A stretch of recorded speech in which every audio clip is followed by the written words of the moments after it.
Alrighty, guys. Going on to chapter number 5. Parnassus on wheels.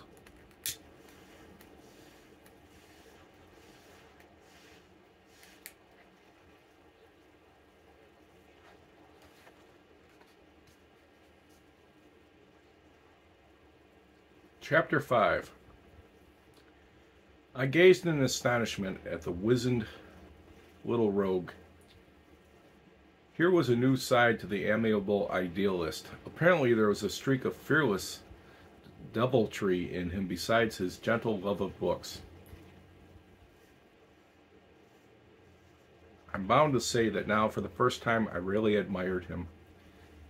I had burnt my own very respectable boats behind me, and I rather enjoyed knowing that he, too, could act briskly in a pinch.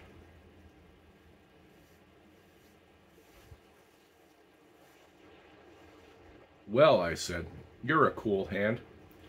It's a good job for you that you didn't stay a schoolmaster. You might have taught your pupils some fine deviltries, and at your age, too."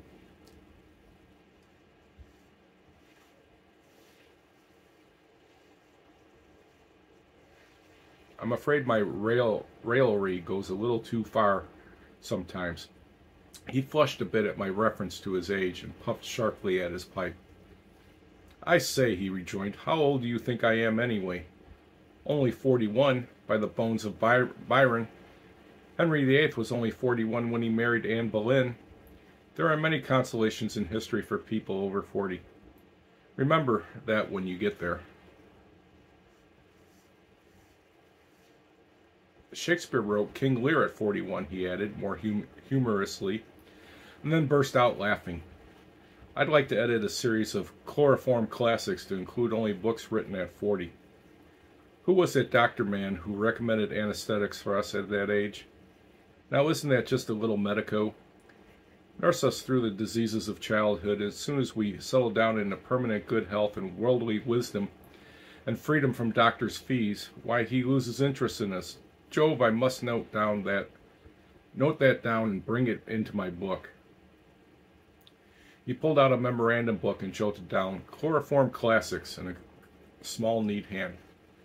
"Well," I said. I felt a little contrite, as I was sincerely sorry to have offended him. "I've passed 40 myself in some measurements, so youth no longer has any terrors for me." He looked at me rather comically. "My dear madam," he said, "your age is precisely 18. I think that if we escape the clutches of the sage of Redfield, you may really begin to live." "Oh, Andrew's not a bad sort," I said. "He's absent-minded and hot-tempered and a little selfish. The publishers have done their best to spoil him, but for a literary man, I guess he's quite human. He rescued me from being a governess, and that's to his credit. If only he didn't take his meals quite so much as a matter of course. The preposterous thing about him is that he really can write," said Mifflin. "I envy him that. Don't let him know I said so, but as a matter of fact, his prose is almost as good as Thoreau. He approaches facts as daintily as a cat crossing a wet road." "You should see him at dinner," I thought, or rather I meant to think it, but the words slipped out. I found myself thinking aloud in a rather disconcerting way while sitting with this strange little person. He looked at me. I noticed for the first time that his eyes were slate blue, with funny bird's foot wrinkles at the corners. "That's so," he said. "I never thought of that. A fine prose style certainly presupposes sound nourishment. Excellent point, that. And yet Thoreau did his own cooking. Sort of Boy Scout, I guess, with a badge as kitchen master. Perhaps he took beechnut bacon with him into the woods. I wonder who cooked for Stevenson. Cummy?" The Child's Garden of Verses was really a kind of kitchen garden, wasn't it? I'm afraid the commissariat problem has weighed rather heavily on you. I'm glad you've gotten away from it." All this was getting rather intricate for me. I set it down as I remember it, inaccurately perhaps. My governess days are pretty far astern now, and my line is common sense rather than literary illusions. I said something of the sort. "Common sense," he repeated. "Good Lord, ma'am. Sense is the most uncommon thing in the world. I haven't got it. I don't believe your brother has it, from what you say. Bach here has it. See how he trots along the road, keeps an eye on the scenery, and minds his own business? I never saw him get into a fight yet. Wish I could say the same of myself. I named him after Boccaccio to remind me to read the Decameron someday. Judging by the way you talk, I said, you ought to be quite a writer yourself. Talkers never write, they go on talking. There was a considerable silence. Mifflin relit his pipe and watched the landscape with a shrewd eye. I held the reins loosely, and Peg ambled along with a steady clop-clop. Parnassus creaked musically, and the mid-afternoon sun lay rich across the road. We passed another farm, but I did not suggest stopping, as I felt we ought to push on. Mifflin seemed lost in meditation, and I began to wonder, a little uneasily, how the adventure would turn out. This quaintly masterful little man was a trifle disconcerting. Across the next ridge I could see the Greenbrier church spire shining white. Do you know this part of the country? I asked finally. Not the exact section. I've been in Port Vigor often, but then I was on the road that runs along the Sound. I suppose this village ahead is Greenbrier? Yes, I said. It's about 13 miles from there to Port Vigor. How do you expect to get back to Brooklyn? Oh, Brooklyn, he said vaguely. Yes, I'd forgotten about Brooklyn for the minute. I was thinking of my book. Well, I guess I'll take the train from Port Vigor. The trouble is, you can never get to Brooklyn without going through New York. It's symbolic, I guess. Again there was a silence. Finally he said, is there another town between Greenbrier and Port Vigor? Yes, Shelby, I said, about 5 miles from Greenbrier. That'll be as far as you'll get tonight, he said. I'll see you safe to Shelby, then make tracks for Port Vigor. I hope there's a decent inn at Shelby where you can stop overnight. Got a relight.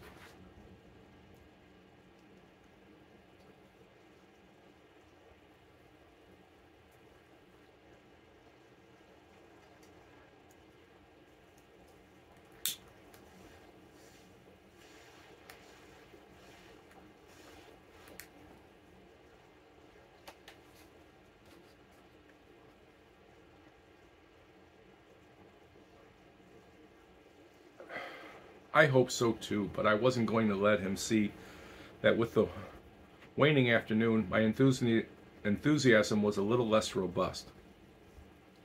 I was wondering what Andrew was thinking, and whether Mrs. McNally had left things in good order. Like most Swedes, she had to be watched, or she left her work only 3/4 done.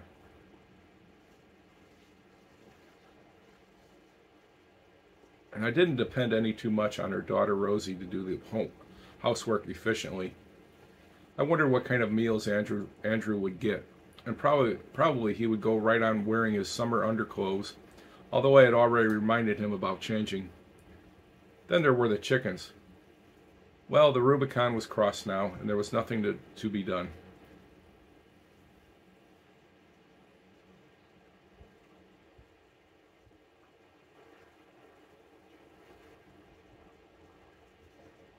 To my surprise, little Redbeard had divined my anxiety.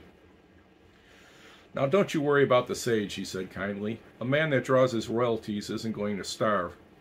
By the bones of John Murray, his publishers can send him a cook if necessary. This is a holiday for you, and don't you forget it. And with this cheering sentiment in my mind, we rolled sedately down the hill toward Greenbrier.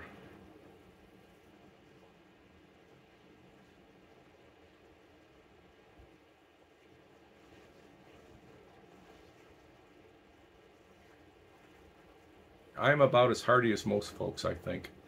But I confess I balked a little at the idea of facing the various people I know in Greenbrier as the owner of a book van and the companion of a little huckster. Also, I recollected that if Andrew should try to trace us, it would be as well for me to keep out of sight.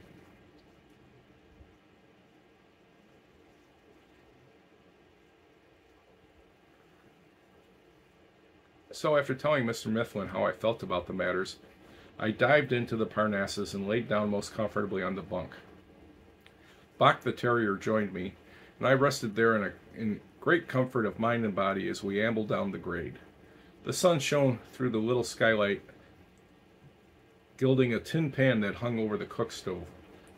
Tacked here and there were portraits of authors, and I noticed a faded newspaper cutting pinned up. The headlines ran, Literary Peddler Lectures on Poetry.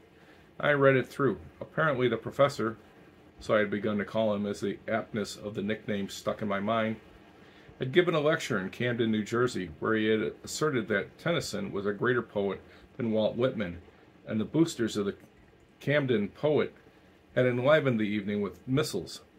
It seems that the chief Whitman disciple in Camden is Mr. Trauble, and Mr. Mifflin had started the rumpus by asserting that Tennyson, too, had troubles of his own. What an absurd creature the professor was, I thought, as I lay comfortably lulled by the rolling wheels.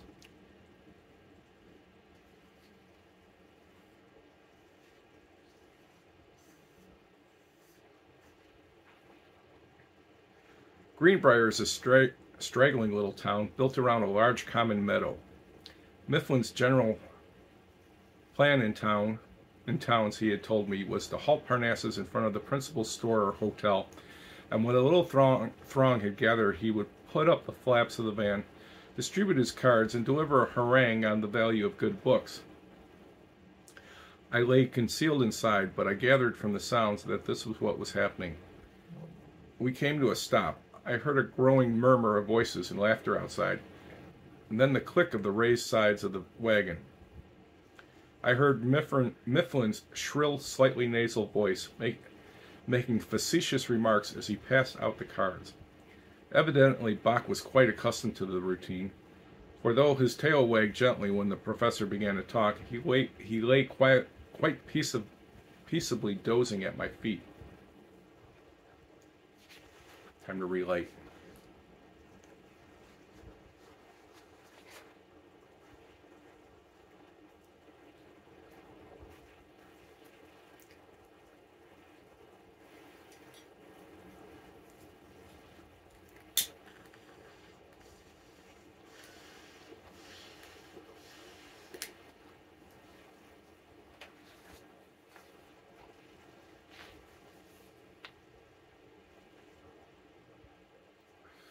My friends, said Mr. Mifflin, you remember Abe Lincoln's joke about the dog?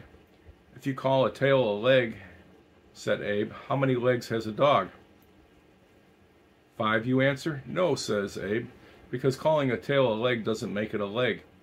Well, there are a lot of us in the same case as that dog's tail.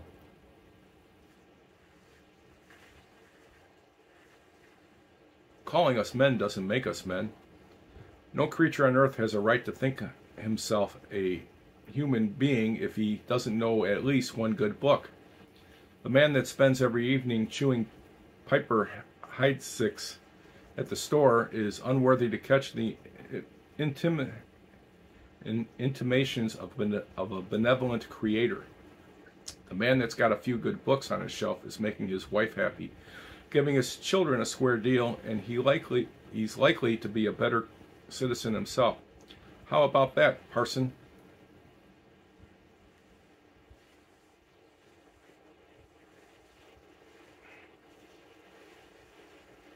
I heard the deep voice of Reverend Kane, the Methodist minister. You're dead right, Professor, he shouted.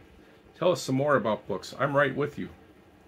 Evidently, Mr. Kane had been attracted by the sight of Parnassus, and I could hear him muttering to himself as he pulled 1 or 2 books from the shelves. How surprised he would have been if he had known I was inside the van. I took the precaution of slipping the bolt of the door at the back and drew the curtains. Then I crept back into the bunk. I began to imagine what an absurd situation there would be if Andrew should arrive on the scene.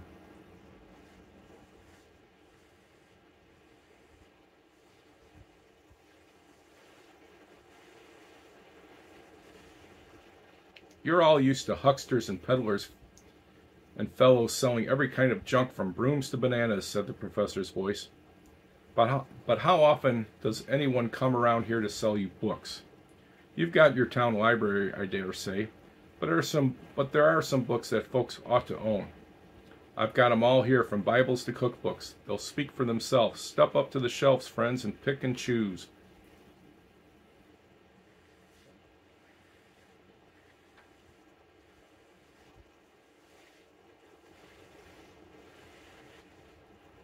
I heard the parson asking the price of something he had found on the shelves, and I believe he bought it, but the hum of voices around the flanks of Parnassus was very soothing, and in spite of my interest in what was going on, I'm afraid I fell asleep.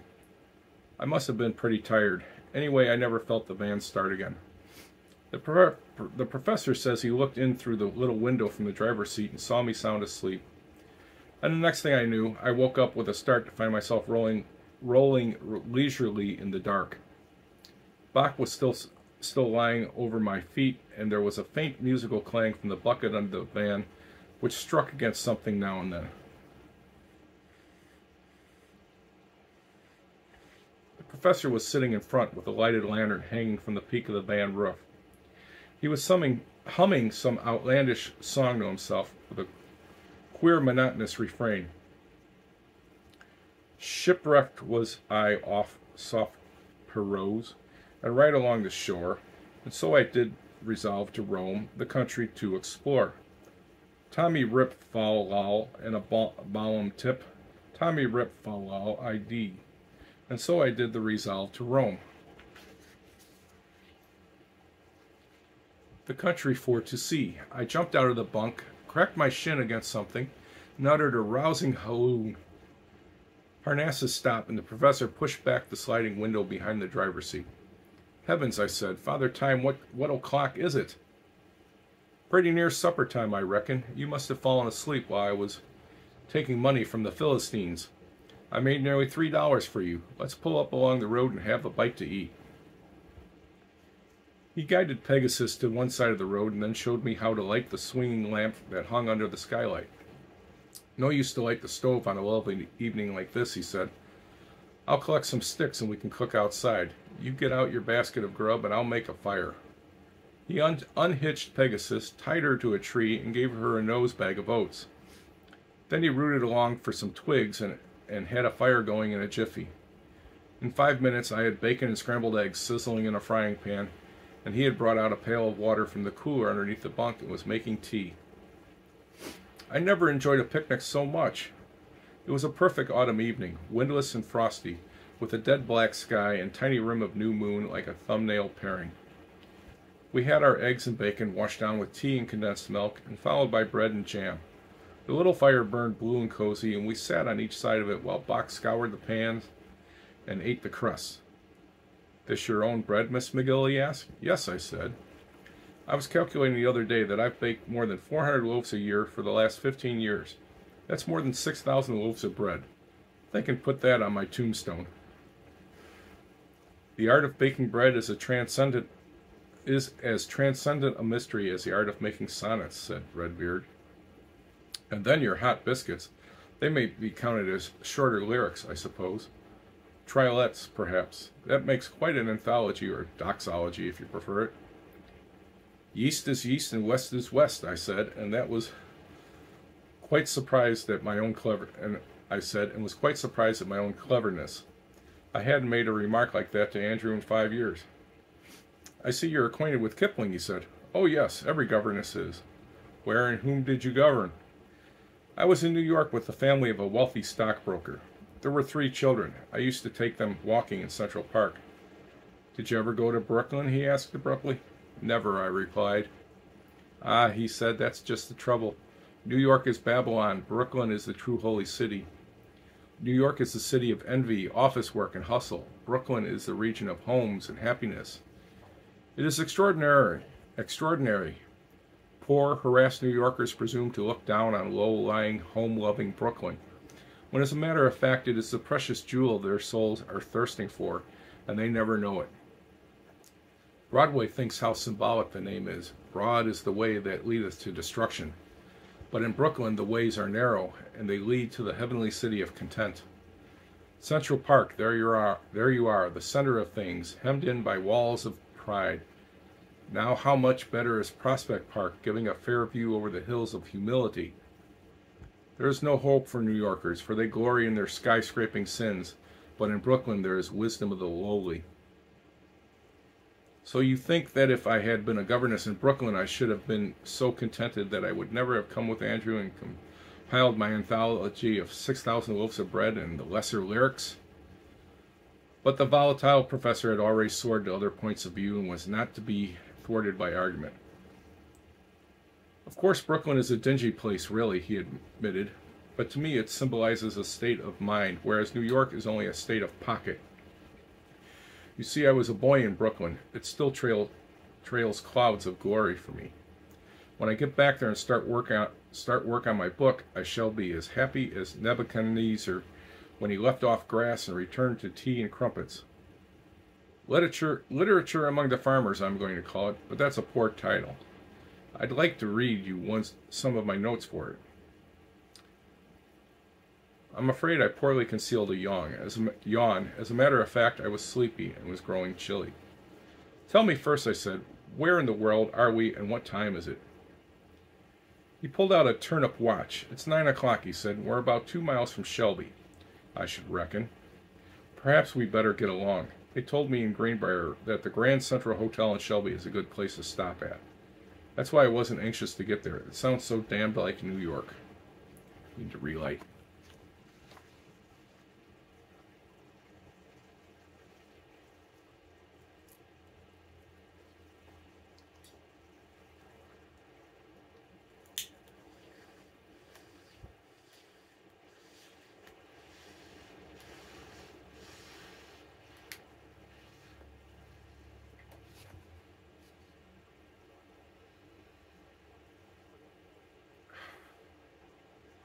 He bundled the cooking utensils back into Parnassus, hitched Peg up again, and tied Bach to the stern of the van. Then he insisted on giving me the $2.80 he had collected in Greenbrier. I was really too sleepy to protest, and of course it was mine anyway. We creaked off along the dark and silent road between the pine woods. I think he talked fluently about his pilgrim's progress among the farmers of a dozen states. But, to be honest, I fell asleep in my corner of the seat. I woke up when we halted before the one hotel in Shelby, a plain, unimposing country inn, despite its absurd name.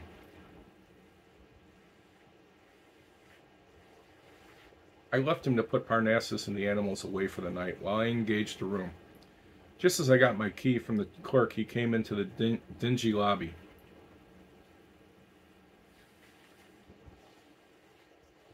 Well, Mr. Mifflin, I said, shall I see you in the morning? I had intended to push on to Port Vigor tonight, he said, but it's a full 8 miles, they tell me. I guess I'll bivouac here. I think I'll go into the smoking room and put them wise to some good books. We won't say goodbye till tomorrow.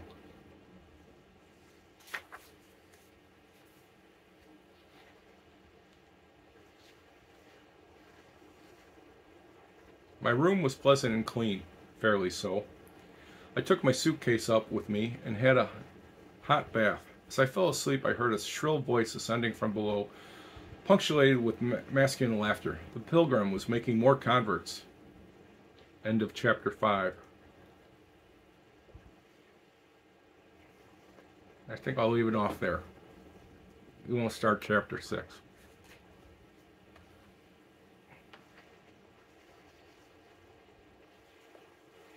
Well, I hope you guys are liking this. I hope it's turning out okay.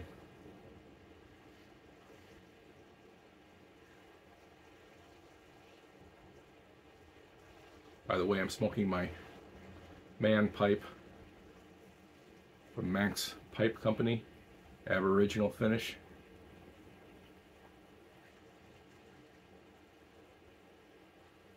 With some Sutliff 507C Virginia slices. Have a good one.